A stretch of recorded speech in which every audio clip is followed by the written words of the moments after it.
Hello प्यारे दोस्तों। तो आज के इस वीडियो में हम प्रश्नावली 5.2 का क्वेश्चन नंबर 11 और इसके आगे के क्वेश्चंस को सॉल्व करेंगे। इससे पहले हमने क्वेश्चन नंबर 10 तक कर लिया है। अगर आपने वो वीडियो नहीं देखा है तो आपको चैनल पर मिल जाएगा। तो देखिए क्वेश्चन नंबर 11 में हमसे क्या कहा है, एपी 3, 15, 27, 39 का कौन सा पद उसके 54वें पद से 132 अधिक होगा। तो इसको ध्यान से समझिए, हमें ये एपी दिया गया है, तो इस एपी का कौन सा पद 54वें पद से 132 अधिक होगा ये हमसे पूछा है। तो यहां पर देखिए कौन सा पद यानी कि पद हमसे पूछा गया है, तो हमें नहीं पता, तो इसीलिए उसको एनवा पद मानेंगे। तो एनवा पद हमारा 54वें पद से 132 अधिक होगा। अब देखिए इसको हम सॉल्व करते हैं। तो सबसे पहले ये हमें इस क्वेश्चन में एपी दिया गया है, तो इसका हम सबसे पहले प्रथम पद यानी कि ए का मान लिखेंगे, तो ये हमारा 3 हो जाएगा। इसके बाद हम सारो अंतर यानी डी का मान लिखेंगे, तो इस दूसरे पद में से पहले वाले को घटा देंगे, तो ये हमारा 12 आ जाएगा।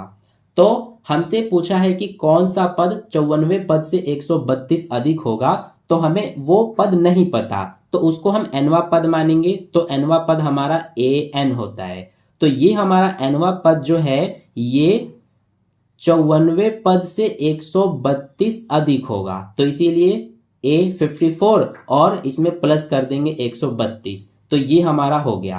अब इसके बाद हम इसमें जो एनवे पद वाला फॉर्मूला होता है वो लगाएंगे। तो यहाँ पर ए एन है, ए एन बराबर क्या होता है, A plus N minus 1 into D. तो इसकी जगह पर हम ये लिख देंगे, और बराबर में क्या है, ये ए 54 है, तो यानी कि 54वां पद। तो इसका क्या सूत्र होता है, ए प्लस 53 डी, और ये प्लस में हमारा 132 है। अब देखिए ए कितना है 3, तो ये 3 लिखेंगे, प्लस एन हमें नहीं पता, और डी 12 है, बराबर में ये ए प्लस ये हमारा 53, और ये डी का मान कितना है 12 प्लस में 132। अब इसको सॉल्व करेंगे आगे। तो कैसे करेंगे हम, सबसे पहले इस 3 को इधर लेके जाएंगे, तो इधर हमारा बचेगा n-1 और गुणा में 12। इधर हमारा ये a है, तो a का मान हम कितना है, a का मान 3, तो इसीलिए a की जगह पर 3 लिख देंगे, और प्लस में 53 और 12 इसका गुणा कर देंगे, तो 12 तिया 36 का 6, 12 पंजे 60 और 3 ये हो जाएगा 63, तो 636 आ गया, प्लस में 132। इस 3 को इधर लेके जाएंगे तो माइनस का 3 हो जाएगा। अब ये प्लस का 3 ये माइनस का 3 ये तो हमारा कट जाएगा। इसके बाद अब इस 12 को हम इधर लेके आएंगे। सबसे पहले ये दोनों जुड़ रहे हैं तो इनको जोड़ देंगे, ये हो जाएगा 8 और 6 और 7, ये 12 गुणा में है, इधर आके भाग में हो जाएगा, तो इधर n-1 बचेगा। अब ये दोनों 12 के पहाड़े से कट जाएंगे, ये 12 कम 12, ये 12 छिक 72, 4 बचा, तो 12 चौक 48, तो 64 आ गया। तो अब इस -1 को इधर ले जाएंगे, इधर n बचेगा, ये 64 -1 इधर जाके प्लस का 1 हो जाएगा, तो n हमारा 65 आ जाएगा। तो n का मान कितना आ गया, 65 आ गया। तो हमसे पूछा था कि कौन सा पद 54वें पद से 132 अधिक होगा, तो हमारा 65वां पद होगा। तो इसीलिए यहां पर हम लिख देंगे अब कि 65वां पद 54वें पद से 132 अधिक होगा। तो इस तरह से हमारा जो क्वेश्चन नंबर 11 है ये बन गया। ठीक है, अब इसके बाद देखिए क्वेश्चन नंबर 12। तो क्वेश्चन नंबर 12 में बोला है, दो समांतर श्रेणियों का सारो अंतर समान है, यदि इनके 100वें पदों का अंतर 100 है तो इनके 1000वें पदों का अंतर क्या होगा। तो यहाँ पर 2 एपी हमें इसमें बोला गया है, दो समांतर श्रेणी, उसका जो सारो अंतर है यानी डी वो समान है, इनके 100वें पदों का अंतर हमें 100 दिया है, तो इनके 1000वें पदों का अंतर हमसे इसमें पूछा गया है। ठीक है, तो चलिए इसको भी हम करते हैं। क्वेश्चन नंबर 12 को कैसे करेंगे हम, सबसे पहले हम इसमें क्या करेंगे कि 2 एपी के बारे में बात की गई है, तो दोनों एपी का यानी दोनों समांतर श्रेणी का हमें ए यानी कि प्रथम पद नहीं पता, तो इसीलिए हम मान लेंगे, यहां पर लिखेंगे हम माना पहला यानी कि फर्स्ट एपी का प्रथम पद। तो फर्स्ट एपी का प्रथम पद हम स्मॉल ए मान लेते हैं। इसी तरह से जो सेकंड एपी है, सेकंड एपी का प्रथम पद इसको हम कैपिटल ए मानेंगे। ठीक है, तो ये हो गया। इसके बाद जो हमें सारो अंतर दिया है वो कितना दिया है, सारो अंतर हमें बोला गया है कि समान है, तो इसको हम डी लिख देते हैं। ठीक है, दोनों एपी का, दोनों समांतर श्रेणी का सारो अंतर समान है, इसीलिए इसको हम सिर्फ स्मॉल डी से लिख रहे हैं, दोनों ही एपी का सारो अंतर को। अब हमें क्वेश्चन में बोला गया है कि देखिए 100वें पदों का अंतर 100 है, यानी कि जो दोनों एपी है इन दोनों एपी का 100वें पदों का अंतर 100 दिया है, यानी पहले एपी का 100वां पद क्या होगा, ए 100, और दूसरे एपी का 100वां पद कैपिटल ए 100। तो इनका अंतर यानी कि माइनस बराबर में 100 दिया गया है, इसीलिए 100 लिख देंगे।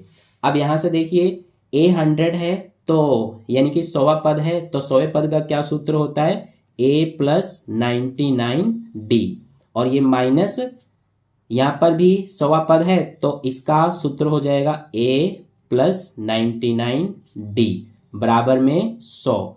अब यहाँ से ये हमारा a प्लस 99d, ये a ब्रैकेट हटेगा तो ये माइनस का a हो जाएगा, ये माइनस प्लस माइनस का 99d हो जाएगा, और ये 100। अब ये हमारा प्लस का 99d, ये माइनस का 99d, इससे ये कट जाएगा, तो सिर्फ ये a माइनस ये कैपिटल A और बराबर में 100 बच गया। ठीक है, अब इसको हम यहीं पर छोड़ देते हैं। अब हमसे पूछा क्या है उस पर आते हैं।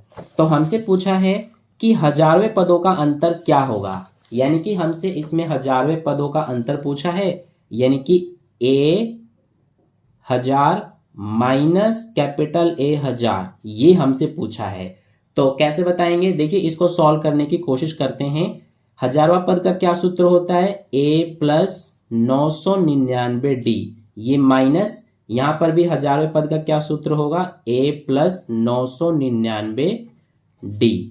तो यहाँ से ये a प्लस 999d, ये ब्रैकेट हटेगा तो माइनस का a और ये माइनस का 999d, ये प्लस का 999d और ये माइनस का, इससे ये कट जाएगा, तो सिर्फ a और ये माइनस का a बच गया।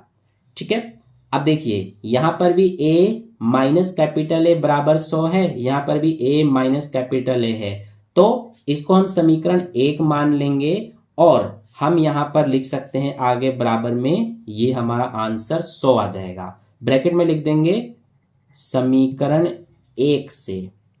ठीक है, तो ये हमारा 100 यही आंसर है। तो ये हो गया क्वेश्चन नंबर 12। क्वेश्चन नंबर 12 भी हमारा बन गया। अब देखिए क्वेश्चन नंबर 13, इसमें बोला है 3 अंकों वाली कितनी संख्याएं 7 से विभाज्य है। तो 3 अंकों वाली कितनी संख्याएं 7 से विभाज्य है ये पूछा गया है। तो इसमें सबसे पहले हम एक एपी बनाएंगे। चलिए इसको हम करते हैं, देखिए कैसे करेंगे हम। ये हमारा क्वेश्चन नंबर 13 है, हमसे इसमें पूछा है 3 अंकों वाली कितनी संख्याएं 7 से विभाज्य है। तो पहली जो 3 अंकों वाली संख्या है जो 7 से विभाज्य होगी वो हमारी कितनी होगी, 105। अगर आपको ऐसे समझ में नहीं आ रहा है 105 कैसे आया, तो सबसे पहले आप 7 से भाग करेंगे हम सबसे छोटी जो 3 अंकों वाली संख्या होती है उसको। तो ये हमारा 100 होता है, तो भाग करेंगे जब 7 एकम 7, 3 बचा, ये 0, 7 चौक 28, 2 बचा। अब देखिए यहाँ पर 2 बच रहा है, तो इसीलिए इसके बाद अगला जो संख्या होगा 3 अंकों वाला जो 7 से विभाज्य होगा वो पता लगाने के लिए क्या करेंगे कि ये 2 बच रहा है, तो 2 में हम कितना जोड़ेंगे तो ये 7 बन जाएगा, तो 5 जोड़ेंगे, इसीलिए ये 5 हम इस 100 में जोड़ देंगे, तो हमारा अगला जो होगा वो 105 हो जाएगा। तो 105 ये जो है ये 3 अंकों वाली संख्या है जो कि 7 से हमारा विभाज्य है। ठीक है, तो इसीलिए पहला 105 हो जाएगा। इसके बाद इसमें हम 7 जोड़ देंगे तो ये हो जाएगा अगला 112, फिर 7 जोड़ेंगे तो 119, इसी तरह से हमारा चलता जाएगा। और अंतिम जो 3 अंकों वाली संख्या होगी जो 7 से विभाज्य होगी वो कितना होगा, इसके लिए क्या करेंगे हम कि 7 से भाग कर देंगे। सबसे बड़ा 3 अंकों वाली संख्या 999 होता है, तो 999 में भाग करेंगे, तो ये 7 एकम 7, 2 बचा, 9 उतारेंगे, 7 चौक 28, 2 बचेगा, सॉरी 1 बचेगा यहाँ पर। इस 9 को उतारेंगे तो 7 दूना 14, 5 बचा। 5 यहाँ पर शेषफल बच रहा है, तो 999 में से 5 माइनस कर देंगे तो 994, यानी ये हमारा सबसे बड़ी 3 अंकों वाली संख्या है जो 7 से विभाज्य है। ठीक है, तो यहाँ पर हमने ये एक एपी बना लिया। अब इसका सबसे पहले हम प्रथम पद लिखेंगे जो कि 105 हो जाएगा। सारवंतर लिखेंगे तो 112 में से 105 को घटाएंगे तो 7 आ जाएगा। और ये 994 ये हमारा क्या है, ये अंतिम पद है जिसको हम एन यानी कि एनवा पद कहेंगे, जो कि हमारा है 994। अब इसमें हमें पता लगाना है कि टोटल कितने पद हैं, यानी कि इसमें हम n का मान पता लगाएंगे। जो n का मान आएगा ना वही हमारा आंसर हो जाएगा, यानी कि जितना n का मान आएगा उतने ही संख्याएं 7 से विभाज्य होंगी 3 अंकों की। ठीक है, तो इसीलिए इसमें अब हम nवें पद वाला फॉर्मूला लगाएंगे, an equals to a plus n minus 1 into D. तो an हमारा है 994, a कितना है 105 प्लस n हमें नहीं पता और d कितना है 7। अब ये 994 इसको इधर लाएंगे, माइनस का 105 हो जाएगा और 7 गुणा में है इधर आके भाग में, इधर हमारा n माइनस 1 बचेगा। अब इसमें से इसको घटा देंगे तो ये हमारा 9 और ये 8 और इसके बाद 8 ये बचेगा बटे में 7 बराबर n माइनस 1। अब इससे हम 7 से इसको भाग करेंगे तो ये 7 एकम 7, 1 बचा, 7 दूना 14, 4 7 सत्ते 49, यानी कि 127 आ रहा है।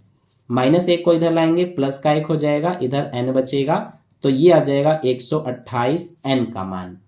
ठीक है, यानी n का मान जो 128 है यही हमारा आंसर है। तो इसीलिए हम क्या कह सकते हैं कि हमसे क्वेश्चन में क्या पूछा गया था कि 3 अंकों वाली कितनी संख्याएं 7 से विभाज्य है, तो 3 अंकों वाली 128 संख्याएं 7 से विभाज्य है। तो इसीलिए हम यहाँ पर लास्ट में लिख देंगे कि 3 अंकों वाली 128 संख्याएं 7 से विभाज्य है। तो ये हमारा क्वेश्चन नंबर 13 जो है ये भी बन गया। ठीक है, अब इसके बाद चलते हैं नेक्स्ट क्वेश्चन नंबर 14 पर। तो क्वेश्चन नंबर 14 में बोला है 10 और 250 के बीच में 4 के कितने गुणज हैं। तो इसमें 4 के गुणज हमसे पूछा है, 4 के कितने गुणज है वो हमें बताना है। तो इसमें भी सबसे पहले हम एपी बनाएंगे। 10 और 250 के बीच में पूछा गया है, तो देखिए ये हमारा क्वेश्चन नंबर 14 है। तो 10 और 250 के बीच में पहला जो हमारा संख्या होगा जो 4 का गुणज होगा वो होगा हमारा 12।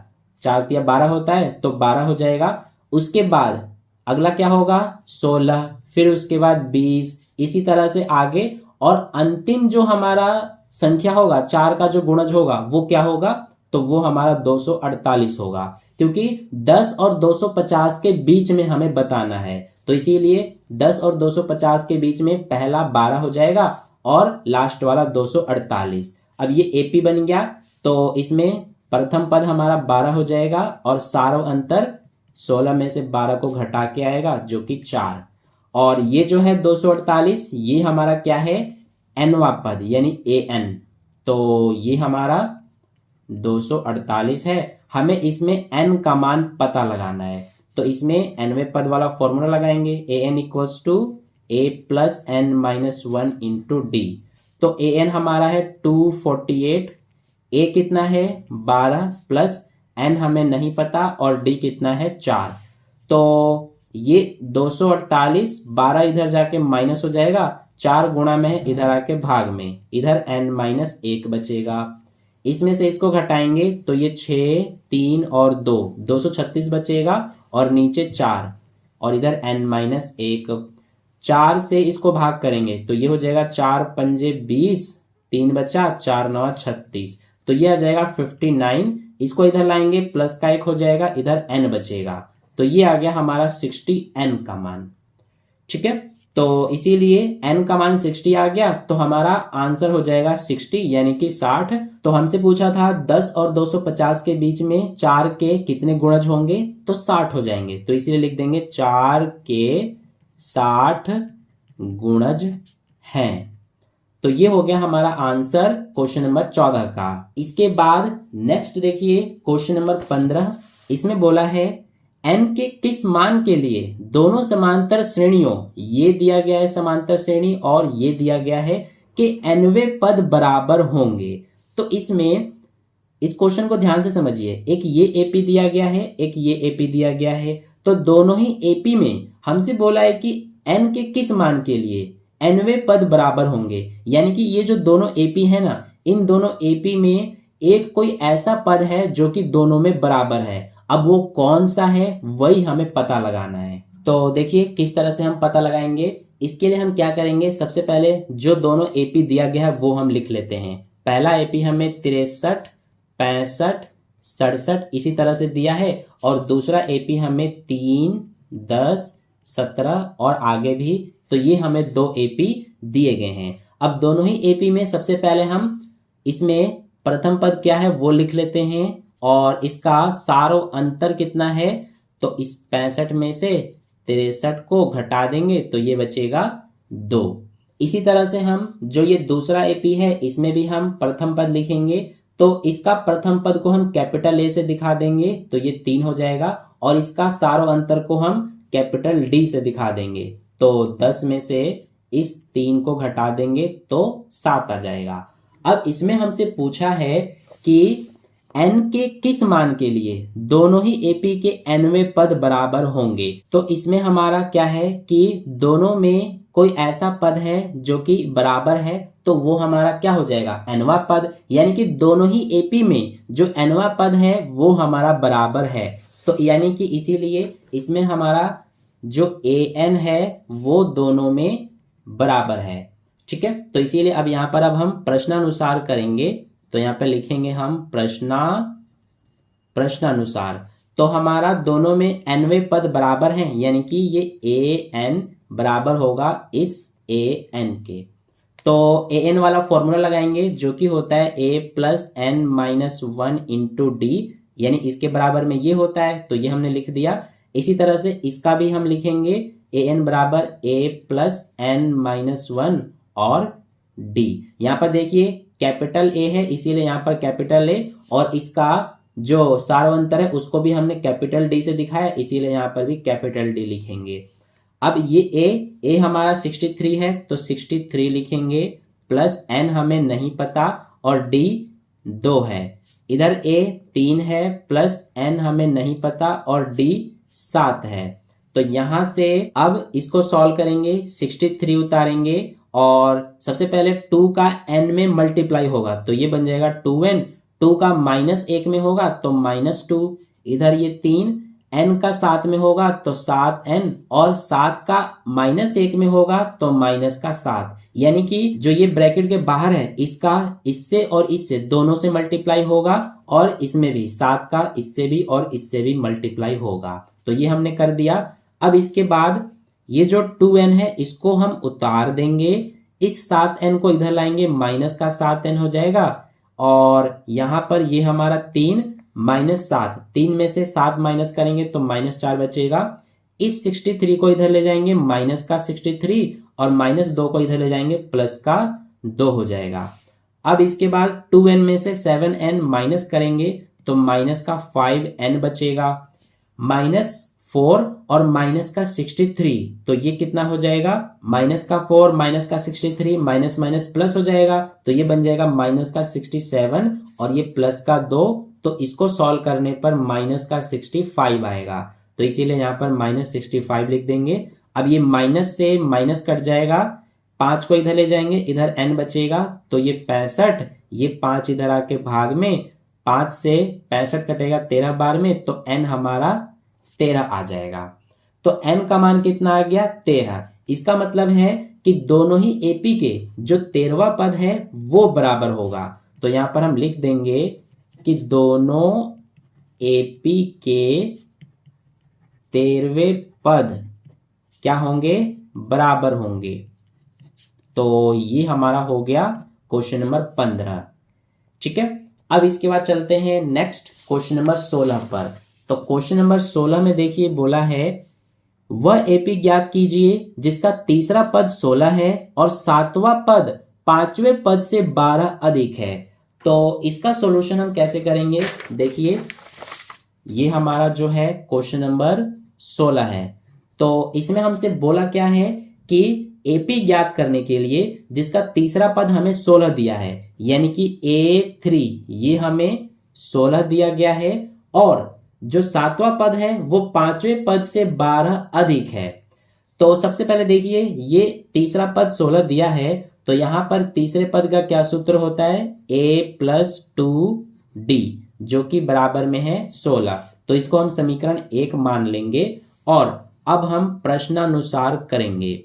तो प्रश्नानुसार हमें बोला है कि जो सातवां पद है यानी कि A7 ये पांचवें पद से 12 अधिक है, यानी कि पांचवें पद से 12 अधिक है। तो इस तरह से हम लिखेंगे। अब ये A7 इसका क्या सूत्र होता है, A+6D। A5 इसका सूत्र होता है A+4D, प्लस में हमारा है 12 तो ये 12 लिख देंगे। अब इसके बाद ये हमारा A और इधर भी A है, इसको इधर लेके जाएंगे तो -A होके फिर भी दोनों कट ही जाएंगे, या फिर ऐसे भी काट सकते हैं, ये A से A कट जाएगा। ये 6D, 4D को इधर लाएंगे माइनस का 4D, इधर बचेगा 12। 6D में से 4D घटाएंगे 2D बचेगा और इधर 12। 2 को इधर ले जाएंगे तो इधर D बचेगा, तो 2 हमारा इधर जाके भाग हो जाएगा 12 में, तो 2 से 12 में भाग करेंगे 6 आएगा। तो D का मान कितना आ गया, 6। अब हम A का मान निकालेंगे। तो A का मान निकालने के लिए इस D का मान समीकरण 1 में रख देंगे। तो यहां पर लिख लेंगे D का मान समीकरण 1 में रखने पर, तो देखिए समीकरण 1 हमारा ये रहा A+2D बराबर 16। A+2 और D का मान 6 है बराबर 16। तो A ये 2 6 12 हो जाएगा, 12 इधर जाके माइनस हो जाएगा, तो 16 में से 12 माइनस करेंगे तो कितना बचेगा, 4। तो A का मान हमारा 4 आ गया और D का मान 6। अब हमसे पूछा क्या था, AP ज्ञात करने के लिए। तो AP हमारा क्या हो जाएगा, देखिए A 4 है तो यानी कि प्रथम पद 4 हो जाएगा। अब दूसरा पद निकालने के लिए जो प्रथम पद है उसमें हम सारों अंतर यानी D को जोड़ देंगे। तो प्रथम पद 4, 4 में 6 को जोड़ देंगे तो 10 हो जाएगा। अब इसमें सारों अंतर जोड़ेंगे तो 16 हो जाएगा। तो ये हमारा 4, 10, 16, इसमें 6 जोड़ देंगे 22 हो जाएगा। इसी तरह से ये हमारा जो AP है ये बन गया। ठीक है, तो ये हो गया क्वेश्चन नंबर 16। क्वेश्चन नंबर 16 भी हमारा बन गया। अब चलते हैं नेक्स्ट क्वेश्चन नंबर 17 पर। तो क्वेश्चन नंबर 17 में बोला है AP 3, 8, 13 और इसी तरह से आगे भी 253 में अंतिम पद से 20वां पद ज्ञात कीजिए। अब इसको ध्यान से समझना, इसमें हमसे अंतिम पद से 20वां पद पूछा है। ये क्वेश्चन नंबर 17 है। तो हमें इसमें AP ये दिया गया है। आपको एक बात ध्यान रखना है, अपने माइंड में बिठा के रखना है कि जब भी AP दिया गया हो और आपसे अंतिम पद से कोई सा भी पद पूछा गया हो तो उसके लिए आपको क्या करना है कि जो AP दिया है ना इसी को उल्टा करके आपको लिख लेना है। ठीक है, हमें असली रियल में जो AP दिया है वो दिया है 3, 8, 13 इसी तरह से 253। अब हमें इसमें अंतिम पद से 20वां पद बताना है, तो इसके लिए सबसे पहले इसको हम उल्टा करके लिख देंगे। तो नया जो AP हमारा बनेगा वो क्या बनेगा, ये अंतिम पद है तो ये हमारा बन जाएगा पहला प्रथम पद। इसके बाद अब दूसरा पद क्या होगा, तो देखिए इसमें हमारा सारों अंतर कितना है, 8 में से 3 घटा देंगे तो ये 5 है, यानी कि जो AP दिया है रियल वाला उसका सारों अंतर 5 है। तो इसीलिए इसमें से हम क्या करेंगे, 5 को माइनस कर देंगे। तो ये हमारा इसमें से 5 माइनस करेंगे तो 248 आ जाएगा, इसमें से 5 माइनस करेंगे 243 आ जाएगा। इसी तरह से आगे भी, और फिर आ जाएगा 13 और फिर इसके बाद 8 और 3, ये हमारा नया AP बन जाएगा। ठीक है, अब इस AP का हम क्या करेंगे कि 20वां पद निकालेंगे, वही हमारा इस वाले एपी का अंतिम पद से 20वां पद हो जाएगा। ठीक है, तो इस एपी का प्रथम पद लिखेंगे जो कि 253 हो जाएगा। सारा अंतर लिखेंगे तो इस 248 में से 253 को घटाएंगे तो माइनस का 5 आ जाएगा। इसके बाद हमें इसमें क्या बताना है, 20वां पद यानी कि A20, ये हमें बताना है। तो 20वें पद का क्या सूत्र होता है, A+19D। तो यहां से अब हम क्या करेंगे कि A का मान रखेंगे, A का मान है 253 प्लस ये 19 और D का मान है माइनस का 5। तो ये 253, 19 का 5 में गुणा करेंगे, 19 पंजे 95, ये प्लस माइनस माइनस, तो इसमें से इसको माइनस करेंगे तो ये 8 और 14 में से 9 5 और ये 1, यानी कि 158 आएगा। तो ये जो 158 आया है ये हमारा इस एपी का जो हमने अपनी तरफ से लिखा है इसका 20वां पद है शुरुआत से, लेकिन यही हमारा जो रियल वाला एपी हमें दिया है उसका अंतिम पद से 20वां पद है। तो इस तरह से आपको ऐसे क्वेश्चंस को करना होता है। हालांकि इसका एक सूत्र भी है, लेकिन एक दो क्वेश्चन करने के लिए आपको एक नया सूत्र क्यों याद रखना, तो इससे अच्छा है आप जैसे मैंने समझाया उसी तरह से आप कर लेना। ठीक है, तो यहां पर हम लिख देंगे लास्ट में कि अतः एपी जो हमें दिया है 3 18, इसके बाद 13, सॉरी यहां पर 18 नहीं है, 3 8 13, इसी तरह से आगे भी, और 253 का अंतिम से 20वां पद क्या है, 158 है। तो ये बन गया हमारा क्वेश्चन नंबर 17। अब इसके बाद देखिए नेक्स्ट क्वेश्चन नंबर 18। तो क्वेश्चन नंबर 18 में हमसे क्या बोला है कि किसी एपी के चौथे और 8वें पदों का योग 24 है तथा छठे और 10वें पदों का योग 44 है। इस एपी के प्रथम 3 पद ज्ञात कीजिए। तो इस एपी का हमें प्रथम 3 पद ज्ञात करने के लिए कहा गया है। तो चलिए इसको हम करते हैं। ये हमारा है क्वेश्चन नंबर 18। तो यहाँ पर ये क्वेश्चन नंबर 18 का सॉल्यूशन हो जाएगा। हमें क्या बोला है कि चौथे और 8वें पदों का योग 24 है। तो चौथा यानी कि A4 और 8वां यानी कि A8, इसका योग हमें 24 दिया गया है। ठीक है, इसके बाद जो छठा और 10वां पद है उसका योग 44 है, यानी कि A6 और 10वां यानी कि A10, इसका योग हमें 44 दिया है। तो यहां पर देखिए अब A4 है, इसका सूत्र होता है A+3D, प्लस में A8 है, इसका होता है A+7D बराबर 24। अब ये A और ये A ये हो जाएगा 2A, 3D + 7D ये हो जाएगा 10D बराबर 24। तो इसको हम समीकरण 1 का नाम दे देंगे। यहां पर देखिए A6 यानी कि छठा पद का सूत्र A+5D होता है, 10वें पद का A+9D होता है बराबर 44। A और A 2A, 5D और 9D ये हो जाएगा 14D बराबर 44। ये हो गया समीकरण 2।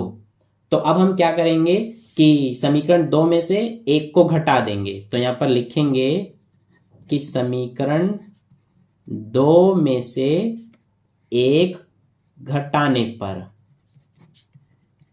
तो समीकरण 2 ये रहा 2A + 14D बराबर 44। इसमें से 1 को घटा देंगे, 2A + 10D बराबर 24। तो ये घटाने के लिए माइनस, ये भी माइनस, ये भी माइनस हो जाएगा, ये कट जाएगा। 14D में से 10D घटाएंगे तो 4D, 44 में से 24 घटाएंगे तो ये हमारा बचेगा 20। अब D का मान निकालेंगे तो ये 20, 4 इधर आके भाग हो जाएगा, 4 एकम 4, 4 पंजे 20। तो D हमारा 5 आ गया। D का मान हमने 5 निकाल लिया। अब क्या करेंगे कि D का मान समीकरण 1 में रख देंगे। तो यहां पर हम लिखेंगे कि D का मान समीकरण 1 में रखने पर, तो समीकरण 1 हमारा ये है। सबसे पहले है 2A, प्लस में है 10 और फिर D का मान 5 बराबर 24। तो ये हो जाएगा 2A, ये 10 पंजे 50, 50 इधर जाके माइनस हो जाएगा, तो 24 माइनस 50, तो 2a बराबर क्या आएगा, इसमें से इसको घटाएंगे तो 6 और 2 माइनस का 26 आएगा। अब ये a, ये माइनस 26, 2 इधर आके भाग हो जाएगा, 2 से 26 को भाग करेंगे तो 13, a हमारा ये माइनस 13 आ जाएगा। तो a का मान माइनस 13 और d का मान 5, ये हो गया। अब हमसे पूछा था कि 3 पद निकालने के लिए AP का, तो यहाँ पर AP का 3 पद क्या हो जाएगा, प्रथम पद यानी कि a का मान माइनस 13 है, तो ये हो जाएगा पहला पद। अब इसमें सारों अंतर को जोड़ेंगे तो दूसरा पद आएगा, तो माइनस 13 में इस सारों अंतर को जोड़ेंगे तो ये क्या हो जाएगा हमारा, माइनस 13 प्लस 5, तो ये हो जाएगा माइनस का 8, तो यहाँ पर दूसरा पद माइनस 8। अब इस माइनस 8 में सारों अंतर जोड़ेंगे तो अगला पद आएगा यानी तीसरा, तो माइनस 8 प्लस 5 माइनस का 3, तो अगला हो जाएगा माइनस 3। तो ये हो गए 3 पद, यही हमारा आंसर है। तो क्वेश्चन नंबर 18 भी बन गया। अब इसके बाद नेक्स्ट देखिए क्वेश्चन नंबर 19। इसमें बोला है सुब्बा राव ने 1995 में 5,000 रुपए के मासिक वेतन पर कार्य आरंभ किया और प्रत्येक वर्ष 200 रुपए की वेतन वृद्धि प्राप्त की। किस वर्ष में उसका वेतन 7,000 रुपए हो गया। तो इसमें भी हम एपी बनाएंगे एक, ठीक है। सबसे पहले शुरुआत में 5,000 रुपए है और 200 रुपए की वृद्धि हो रही है, तो ये हो जाएगा सारों अंतर और ये अंतिम पद हो जाएगा 7,000। तो चलिए इसका भी हम सबसे पहले एपी बनाते हैं। तो एपी बनाने के लिए क्या करेंगे, जो शुरुआत में पैसे हैं यानी रुपए वो कितने हैं 5,000, तो 5,000 लिखेंगे और 200 रुपए की वृद्धि हो रही है, तो अगला हमारा 5,200 हो जाएगा, फिर 5,400 हो जाएगा, इसी तरह से आगे और लास्ट में अंतिम पद हमें 7,000 दिया है। अब इसमें ए हमारा 5,000 हो जाएगा और डी हो जाएगा, देखिए इसमें से इसको घटा देंगे तो 200 हो जाएगा डी, और ये जो है ये हमारा है एनवा पद यानी कि ए एन। हमसे पूछा है किस वर्ष उसका वेतन 7,000 हो जाएगा, तो इसके लिए हम क्या करेंगे एन का मान निकालेंगे, तो एनवे पद वाला फॉर्मूला लगा देंगे, A N equals to A plus N minus 1 into D. तो ए एन हमारा है 7,000 प्लस ए हमारा कितना है, प्लस नहीं है यहाँ पर, बराबर है तो बराबर लिखेंगे। ए कितना है 5,000, तो ये 5,000 प्लस एन हमें नहीं पता और डी कितना है 200, तो ये 7,000, ये इधर आके माइनस का 5,000, 200 गुणा में इधर आके भाग में, इधर n माइनस 1 बचेगा। 7,000 में से 5,000 माइनस करेंगे 2,000 बचेगा, बट्टे में 200 बराबर n माइनस 1, 2 जीरो से 2 जीरो कट गया, 2 एकम 2, 2 दहा 20, तो 10 बचा, इसको इधर ले जाएंगे प्लस का 1 हो जाएगा, इधर n, तो 10 प्लस 1 यानी कि 11, ये आ गया n का मान। तो n का मान हमारा 11 आ गया। तो हमसे पूछा था कि किस वर्ष उसका वेतन 7,000 रुपए हो गया, तो यहाँ पर लिख देंगे हम कि 11वें वर्ष, यानी कि 11वें वर्ष में उसका वेतन 7,000 हो गया। तो यही हमारा आंसर हो गया, यानी क्वेश्चन नंबर 19 भी हमारा बन गया। इसके बाद नेक्स्ट देखिए क्वेश्चन नंबर 20, जो कि लास्ट क्वेश्चन है। रामकली ने किसी वर्ष के प्रथम सप्ताह में 50 रुपए की बचत की और फिर अपनी साप्ताहिक बचत 17.5 रुपए बढ़ाती गई। यदि एनवें सप्ताह में उसकी साप्ताहिक बचत 207.50 हो जाती है तो n ज्ञात कीजिए। इसमें n का मान निकालना है, तो इसमें भी हम सबसे पहले एपी बनाएंगे। तो देखिए इसमें भी सबसे पहले हम इस तरह से एपी बना लेंगे। अब इसके बाद इसमें प्रथम पद हमारा 50 हो जाएगा, सारों अंतर यानी कि डी हमसे बोला है कि 17.5 रुपए बढ़ रहा है, तो ये 17.5 हमारा सारों अंतर हो जाएगा, और ये जो अंतिम पद है ये हो जाएगा ए एन 207.50। हमसे n का मान इसमें पूछा है सीधा सीधा, तो इसमें भी हम क्या करेंगे कि nवें पद वाला फॉर्मूला लगा देंगे, a plus N minus 1 into D. A N हमारा है 207.50 इक्वल में a है 50 प्लस n माइनस 1, n हमें नहीं पता, और d कितना है 17.5।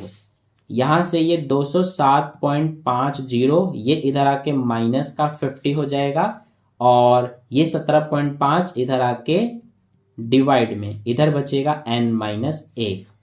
तो इसमें से 207.50 में से ये 50 माइनस करेंगे। देखिए 207.50 में से 50 इस तरह से माइनस होगा। 50 के बाद पॉइंट नहीं है तो पॉइंट यहाँ पर हम लिख सकते हैं। पॉइंट के नीचे पॉइंट आ गया, ये हमारा बच गया पॉइंट, ये 7, ये हो जाएगा 10, 10 में से 5 5, यहाँ पे 1 बचेगा तो ये आ रहा है 157.50 और नीचे 17.5 इक्वल में n-1। यहाँ से पॉइंट हटा देंगे तो नीचे पॉइंट के बाद 2 अंक हैं तो 2 जीरो आ जाएगा। नीचे पॉइंट के बाद 1 अंक खाली ये 5 था तो यहाँ से पॉइंट हटाएंगे तो ऊपर 1 जीरो, 2 जीरो से 2 जीरो कट गया, सिर्फ 1575 और नीचे 175 175 बचेगा बराबर n-1।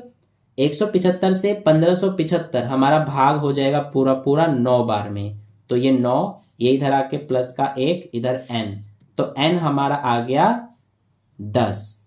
ठीक है, तो n का मान 10 आ गया, यही हमारा आंसर हो गया। तो ये बन गया क्वेश्चन नंबर 20। तो इस तरह से क्वेश्चन नंबर 20 हो गया। इसी के साथ प्रश्नावली 5.2 कंप्लीट हो गया। आई होप आपको अच्छे से समझ में आ गया। तो वीडियो को एक लाइक कर देना, अपने दोस्तों में भी शेयर कर देना। मिलते हैं नेक्स्ट वीडियो में। Bye bye.